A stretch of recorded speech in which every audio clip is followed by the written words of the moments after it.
In other news tonight, a third man has now been charged in that case of a teenaged boy who was chained and sexually assaulted in Nova Scotia. A 63-year-old man is accused of sexually assaulting the 16-year-old who was shackled in a home for 8 days before he managed to escape.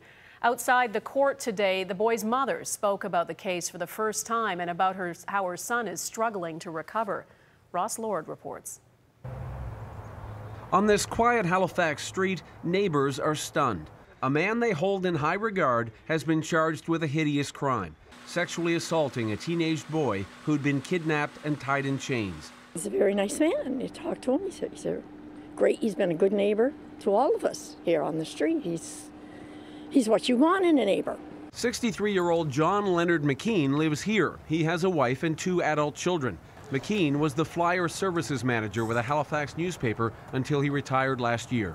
Always friendly to the children, always concerned about their safety. I really liked him. RCMP investigators arrested McKean without incident at a hotel in Fredericton, New Brunswick, bringing him back to Nova Scotia to face a charge of sexual assault.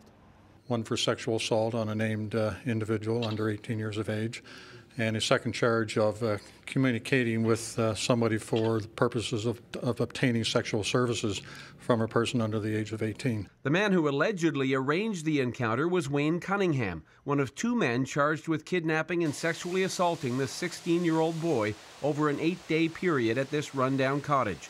Cunningham's body was later discovered in northern Ontario, in the same area where police arrested David LeBlanc, his suspected accomplice. The third arrest surprises the victim's mother, who is speaking publicly for the first time. I'm just completely and utterly sickened by it. It breaks my heart to think that somebody knowingly arrived and saw what was happening and still proceeded to sexually assault my son. She says her son is struggling to discuss his ordeal. He has said, you know, it was more horrible than you can ever imagine. And I'm sure it was. I hope they pay for what they did.